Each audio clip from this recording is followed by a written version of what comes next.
everyone. Hello and welcome into another discussion surrounding Minnesota Vikings football. I am wearing the Minnesota Wild hat today in support of their final preseason game that is happening tonight, so I'll be enjoying that over Thursday Night Football. Hockey is finally back, more excited than ever for that, but today we're talking about the Vikings and something that seems a little troubling. So I haven't done a video on Friday for Weekly Norton News for a couple of months now, and I don't plan on resurrecting that series anytime soon. But if I were to do a video like that this week, my headline for the Minnesota Vikings would be this one. And that is, Dalvin Cook aims to play through ankle injury while getting back to 100%. Quote, that is the plan, unquote. So if you're not familiar with what's going on here, let's get you up to speed with a timeline of events. So in week 2 against the Arizona Cardinals, later in the game, Dalvin Cook suffered an apparent ankle injury, and it was noticeable because towards the end of the game, he wasn't really running like himself. So we knew something happened. We didn't really know the severity of it in the moment. And then later on in the week, we find out that he's not going to be available for the Seattle game for week 3 at home, and he does not play versus the Seahawks. So Alexander Mattison fills in, does very well in filling in for him, which we all kind of knew that he would. He got 26 carries for 112 yards and a touchdown, even caught 6 for 59.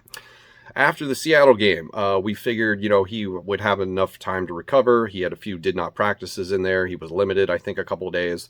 But he ends up being available for the Cleveland game. But it turns out he is very ineffective against the Browns, going 9 carries for 34 yards, no scores, only catching 2 passes for 10 yards. And in his defense, the counter argument to the Browns game is that everybody was ineffective. Even Alexander Mattison, who I think only had 10 yards rushing.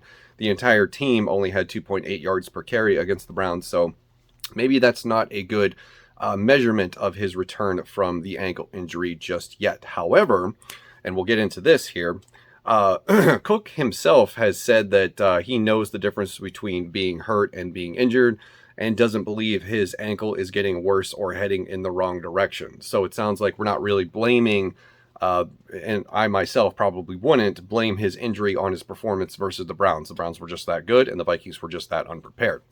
However, it seems to me, given the circumstances heading into the next few weeks, that Dalvin Cook playing hurt is an unnecessary risk that the Vikings are taking, and they're putting their best offensive player, that's not me saying that. We can have an argument about who the best offensive player is, whether it's Justin Jefferson or Dalvin Cook, but the coaching staff has repeatedly said that Dalvin Cook is their best player. Clint Kubiak defends his play calling, saying that he wants to get the ball into the hands of their best player, which they believe is Dalvin Cook. That's why there's so many runs on 2nd and 3rd down. So I think it's an unnecessary risk to put your best player, who you believe is to be your best player, on the field while he is rehabbing an ankle injury, and especially for a running back. And it could be any player. An ankle injury is going to affect everybody pretty much the same in terms of how capable they are once they get on the field versus their opponent that week. So why does that seem like an unnecessary risk to me? In my opinion, Dalvin Cook is probably not needed for the upcoming game, which is going to be the final game of a 3-game homestand where we host the Detroit Lions. The Detroit Lions are very banged up. They have a lot of good players on IR. I think we're going to be running the ball more often than not if we can actually take care of business, get out to a pretty good lead. The defense should have a good day. It looks like 3/4 of the starting offensive line for the Detroit Lions are not going to be available for this contest. So I expect the Detroit Lions offense to have a pretty hard time staying on the field, much less producing points. If that's the case, I don't think Dalvin Cook is necessary to be a part of this game and to risk further injuring or, re-aggravating what healing he has already done. Alexander Mattison is a good enough and effective enough running back to fill in when needed. That is why he is the backup. I would also argue that the stable behind him of Amir Abdullah, and maybe even they get back Kene Nwangu, who has missed a lot of time, I will grant you that, but for a third running back on the depth chart, that suits pretty good with me. So it seems like an unnecessary risk given those factors. Also, another factor to consider is that the bye week is very, very close. I'm not saying that we need to sit him out for the next 2 games, but if you feel the pressure to do so, maybe, take a look at what happens against the Lions. If you get the W, suddenly you're 2-3. Then maybe I would say, okay, we could decide what we want to do against the Carolina Panthers on the road. That's much more of a must-win game because it gets you back to 500, and then you have the bye week to rest. So that's something to take into consideration, is that the schedule is favorable for a small recovery stint that doesn't involve the 3-week IR. And we've already talked about Alexander Mattison being effective as a fill-in role, then that is why he is the backup running back for this team.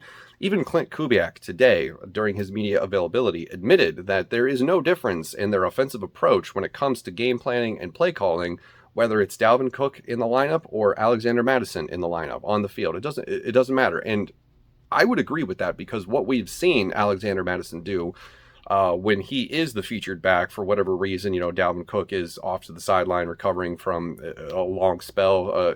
He's just declared out before the game even starts. Whenever Madison's in there, we see the same game plan. The philosophies don't change, and I don't think we should expect it to change at all, even if it's Amir Abdullah that has to be the starter. Maybe it does a little, but at the same time, Alexander Mattison is good enough. So I pose the question to you, the audience. Is this an unnecessary risk? Why put the person that you believe is your best player on offense at risk for further injuring himself when you could at least take this week off against... And I don't want to say that the Detroit Lions are a lesser opponent, because they're still an NFL team. They're still a very serious threat. But given the circumstances surrounding the matchup, maybe you don't need him that much. I don't care if you dress him for the game and then just don't play him. That's totally fine. I'm not saying you have to put him as an inactive. You might want to get that extra roster spot, but that's a strategy to be discussed later in the week. But in my mind, risking Dalvin Cook against the Detroit Lions in a home game that you should win because of the circumstances facing the Lions and their own roster seems to be an unnecessary risk. I don't want Dalvin Cook to further aggravate an ankle injury, or God forbid, come up with a new injury, suffer a new injury in this contest when they don't have to play him. So that is sort of where I am on this situation. Let me know what your take is. That's going to do it for this video. Thank you for watching. I'll see you in the next one.